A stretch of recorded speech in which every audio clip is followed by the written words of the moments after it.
Hi, and welcome to our first episode of A Father and His Son. And today we have, of course, my father, Dr. Casal Henry, and he will be joining us. Of course, it's going to be based on both of us here, but we're going to get two sides of the experience. Number one, how it was for me to grow up, and then two, how it was for you to parent a son. And we're kind of concentrating on the father-son relationship because there are a lot of absentee fathers. There are a lot of situations that have taken fathers away from their sons. So I want to kind of talk about those experiences. And then there are father-sons that have strained relationships, or they may be questioning how they raised their child. And so what we're trying to do is kind of just have a conversation about our journey. Right. And then hopefully as we discuss these things, they can help maybe heal some that from the past, or even new parents to be or fathers to be. That's right. They can get some experiences to know how things are. So let's kick it off with I want to go back to before I was born. Okay. I know, and we joke about this all the time, I know that the two mistakes, you were trying to get that son. I understand.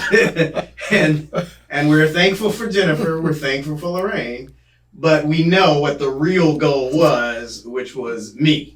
In my mind, that's my story. So well, you do have a point because what happened was I've always wanted to have a son. Uh-huh. I mean, it was just something that I grew up thinking about. That I wanted to have a son, and even in my earlier days, I envisioned myself having 3 children. Okay. But one of them had to be, at least one of them had to be a son. Yes. So yes, after we got married and all of that, and started, when the first one was coming, that was Jennifer, of course, because of the position of my wife's stomach, your mother's stomach, some people started to say, well, you're going to have a boy. And they looked and you're going to have I think you're going to have a girl. But then, because at that time, there was, I'm not sure what was going on in terms of being able to, the doctors being able to tell what the sex is going to be. Maybe it was, but we just didn't know about it as such. So It was just this kind of guessing game. Yeah. And so in the back of my mind, I'm thinking, I'm a son. Until, of course, we discovered that it was a beautiful daughter, of course, love her to death and everything. I may have a point. No.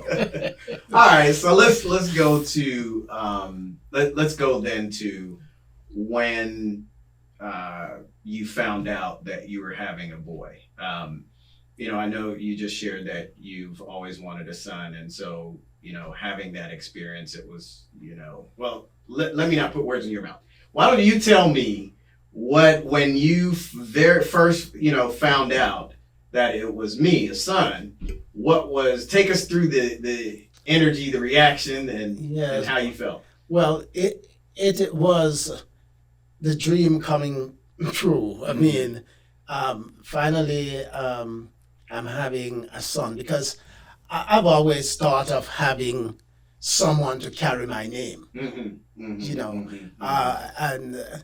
And of course, the daughters, wonderful as they are and all that, but they don't have my name, my surname. So I won't make any comments to you, Jen and Laura, but I won't say I told you so. Love my daughters to death, but of course, someone to carry on. Yeah. Because the name is very important, and even back in biblical times, people look forward to having their names perpetuated, and so on. So I felt wonderful about that. In fact, when you were born, when we went to a hospital in Houston, and I was in the delivery room,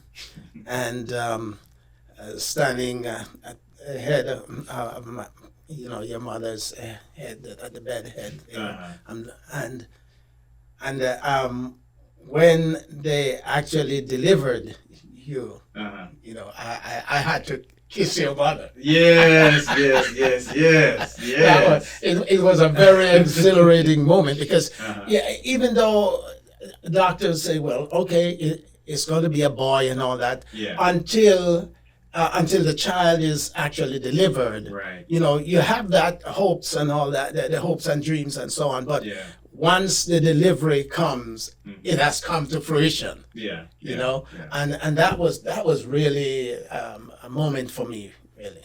All right. So then, if so let's go a little forward. So you're happy. You're bringing me home, and at what point in time did you think, or did you just know that raising a son would be different than raising a daughter? The fact that I grew up with several boys, and of course we had my mother had 3 girls, but I was so close with the boys. I mean, close with all of them, but there's a special closeness with the boys because we were engaged in athletics and all that together, and especially in soccer was the favorite. Of course, we had other sports. We did track and field, and we even did cricket back there, and so on. But because of that, there was a certain kind of a bond that transpired, and so I envision having my son just being with me and bonding, and in fact, you gave me a picture for one of my birthdays. I don't remember which one, but you gave me a picture, and the picture was of a dad, and we're looking at the picture from the back, and the dad was holding his little son, walking with his little son, there, and I cherish that picture. I have that picture, and I love it because I see myself and you in it. And it's a kind of it's a picture that shows a love and a bond and a closeness, and so I just have it and I look at it all constantly, So and that's the way I feel. No, go ahead. All right. And that's the way I do feel. Having a son, because it's a different kind of relationship than with the daughters. It's a totally different relationship. So there are commonalities and just uniqueness. So from a father's perspective, he looks at his son and he sees in his son himself.